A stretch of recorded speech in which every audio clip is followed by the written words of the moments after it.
Imagine waking up to a world without internet, without power, without functioning banks. What would you do when the entire digital infrastructure of a nation collapses in an instant?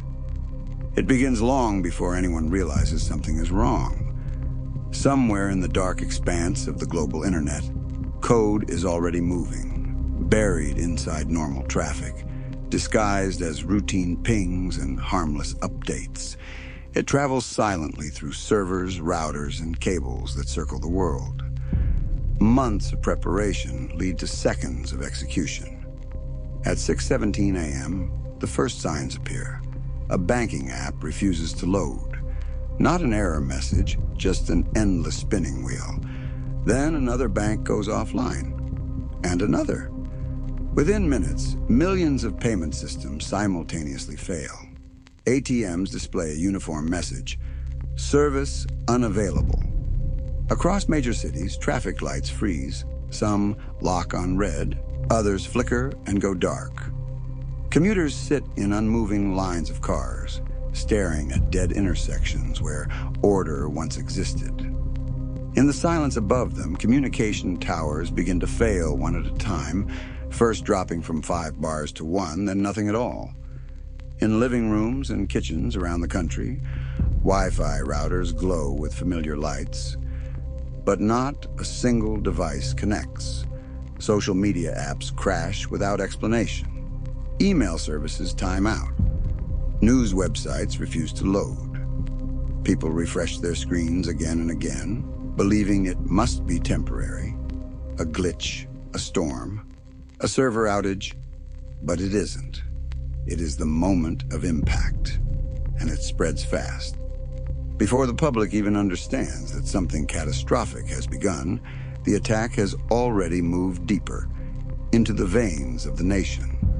Electrical substations fail without sparks or noise, simply shutting down as software commands overwrite manual controls. Water treatment plants lose automation, pumps halt, pressure drops. Alarms go unanswered because alert systems depend on the same digital networks now in freefall. Within the first 30 minutes, emergency call centers overload with reports. My power just went out. My card won't work. Traffic lights are down. My phone suddenly died. But dispatchers can't get answers either. Their systems are freezing in place. And that is when confusion turns to fear. Because in the absence of information, the human mind fills the silence with its own explanations, most of them worse than the truth. And this is only the beginning. 12 hours into the cyber attack, the nation is no longer dealing with a series of strange glitches. It is now confronting a full-scale technological paralysis. What began as scattered outages has become a complete collapse of the systems that hold daily life together. Without traffic lights, major intersections resemble abandoned filming locations. Cars sit angled and unmoving, their drivers having long since stepped out to search for information. In some cities, commuters begin the long walk home, stepping across lanes of stalled vehicles as if crossing a frozen river. The GPS apps they once depended on are useless. No maps, no signals, no directions. Delivery trucks, normally the hidden machinery that keeps supermarkets stocked, have stopped moving entirely. Their routes rely on digital manifests, automated fuel systems, and real-time logistics platforms.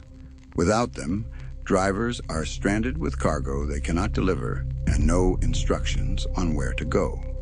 Airports shut down first. Every plane on the ground remains there. Every plane in the sky is ordered to land as soon as possible. Radar systems have failed. Electronic communication with control towers is unstable, and flight management software has gone dark. Thousands of passengers suddenly find themselves in terminals where everything, lights, air conditioning, payment systems, has stopped functioning. And then comes the quiet. Cell networks begin to fail completely. Where there were once millions of signals bouncing through the air, there is now almost nothing. Calls drop instantly. Messages remain unsent. Emergency alerts no longer reach the devices that need them most. Neighborhoods, towns, and entire cities become isolated islands with no clear sense of what is happening beyond their immediate surroundings. In that silence, the first survival instincts emerge.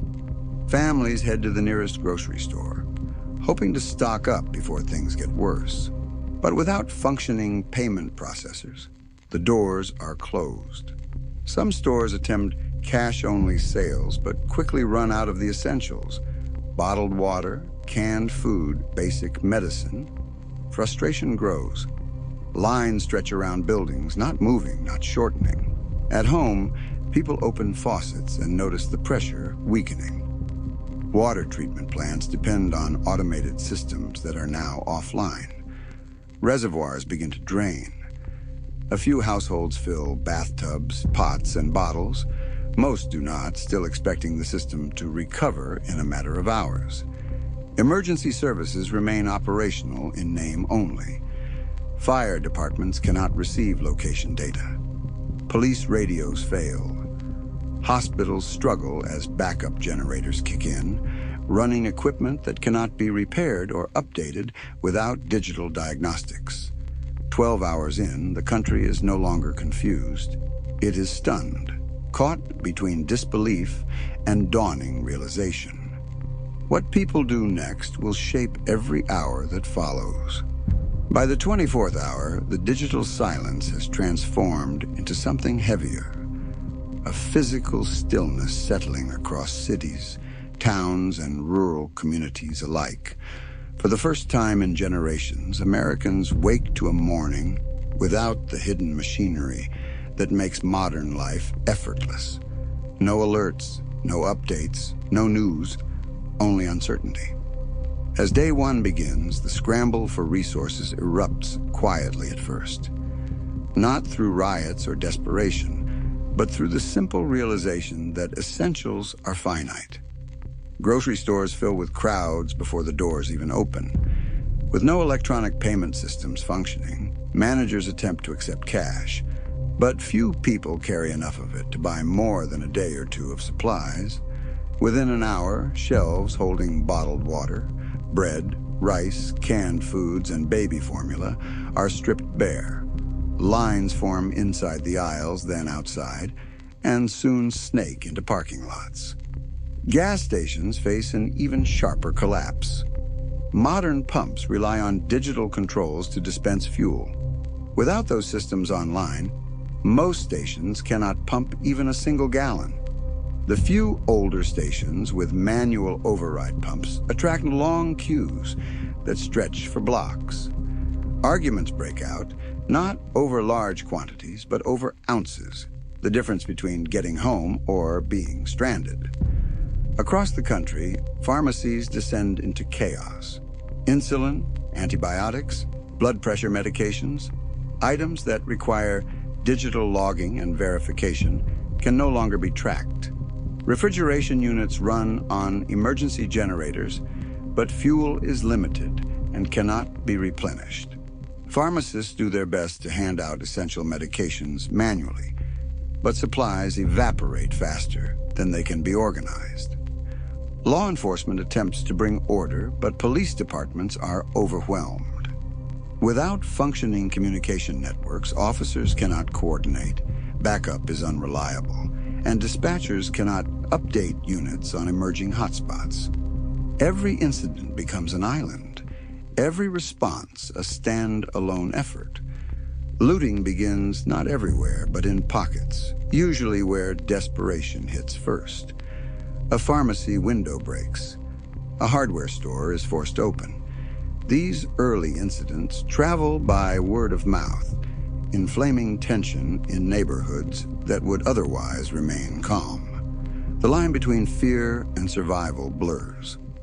Yet even in the growing chaos, something else emerges. Community. Neighbors knock on each other's doors. Some share flashlights, candles, bottled water, or the last bags of rice in their pantries. Apartment lobbies become impromptu planning centers. Families form small networks for gathering information, pooling aid, and watching over vulnerable residents. It becomes clear that survival, at least in these first 24 hours, depends less on what a household owns and more on whom it trusts. And day one is only the beginning. The harder hours are still to come. By the second morning, the crisis stops feeling temporary. What began as an outage, then a disruption, has now settled into a new and unsettling reality. 24 hours without power or communication feels survivable. But 48 hours reveals the true fragility of modern society. Hospitals reached their breaking point first. Backup generators were never designed to run full facilities indefinitely. Fuel reserves shrink. Critical machines begin shutting down one by one. Nurses hand-pump ventilators to keep patients alive. Electronic medical records, once the backbone of modern healthcare, are gone, leaving doctors scrambling with incomplete information. Emergency rooms overflow, not just with injuries, but with complications from routine conditions, asthma attacks, diabetic crashes, blood pressure spikes. Without sanitation, the hospital environment itself becomes dangerous. Sterile procedure breaks down. Minor infections escalate. The first signs of water contaminations appear as treatment plants, crippled by digital paralysis, fail to maintain chemical balancing. Local authorities advise residents to boil water, but many homes lack power. For them, even clean drinking water becomes a luxury. Government response, though determined, is limited. Federal agencies attempt to coordinate relief, but even the most capable institutions rely heavily on digital systems, now crippled or compromised. Emergency operation centers revert to old analog radios, satellite phones, and handwritten directives. But these tools, once backups, are now the only lifelines, and they are few. National Guard units are deployed, but mobility is hindered by fuel shortages and electronic logistics failures. As official communication collapses, rumors fill the void. Some communities believe the blackout is localized. Others assume it is global. Many expect full power restoration within hours, even as days pass. The lack of verified information becomes its own form of psychological stress. People retreat into fear, assumption, and speculation. Social norms, built on predictability, begin to weaken. On the streets, tensions rise. With ATMs dead and banks inaccessible, cash becomes the only currency, until even cash loses its meaning. Bartering begins. Batteries, clean water, gasoline, and medicine become more valuable than money. Strangers look at each other with a different calculation, not hostility, but uncertainty. Every interaction becomes a negotiation between trust and caution.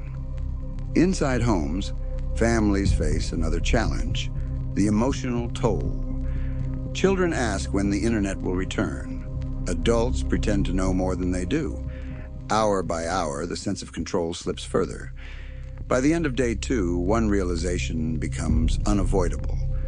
This crisis is no longer about inconvenience. It is about survival. When the sun rises on day 3, the nation has entered a different phase, no longer reacting to the collapse, but living inside it. The shock has worn off. The fear has settled. What remains is adaptation. Economically, the damage is unprecedented. With no digital infrastructure, financial markets cease to function. Electronic trading stops. Credit systems freeze. Payroll deposits vanish. Businesses cannot order supplies, process transactions, or communicate with suppliers. The global economy, deeply intertwined with America's digital backbone, begins to feel the tremors. International shipping halts as navigation, customs, and port operations fail. Planes remain grounded. commerce evaporates. In communities, routine life dissolves. Trash accumulates, water services degrade. Without refrigeration, food spoilage accelerates.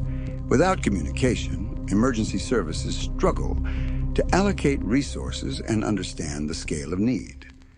With limited law enforcement, neighborhoods form watch groups to deter theft and assist vulnerable households. What began as panic has now shifted into local governance. Small pockets of organization acting out of necessity. Families who prepared in advance, those with water filters, radios, generators, cash reserves, and stored food, find themselves better equipped not because they forecasted a cyber war, but because they understood a universal truth: systems fail. Those without such preparations rely more heavily on strangers, local leaders, or luck. Yet even in this grim environment, something else becomes clear. Societies do not collapse all at once. They fray, bend, and reorganize themselves in unexpected ways. Some towns set up analog communication hubs using ham radios. Schools convert into community centers. Fire stations host water distribution points. Small medical outposts emerge where volunteers provide first aid. Human resilience, though strained, continues to push against the darkness. But long-term recovery remains daunting. Rebuilding a digital infrastructure after a coordinated attack is not a matter of hours or days. It may take months. Systems must be cleaned, isolated, replaced, and resecured. Power grids must be manually reset. Financial institutions must restore corrupted databases. Water and sanitation plants must be recalibrated. For individuals, the message becomes clear. Survival in a cyber war begins long before the attack itself. It begins with non-digital skills, navigation, first aid, manual tool use, water purification, and the ability to coordinate face-to-face without technology. It begins with preparedness, food storage, water planning, backup lighting, offline communication tools. And it begins with the mindset, the ability to stay calm when the familiar world suddenly rewrites itself. As day 3 ends, the nation stands at a crossroads. Rebuild, adapt, and learn, or remain vulnerable to the next digital strike. Because once the lights go out, the true test is not the attack, it's what people do afterward.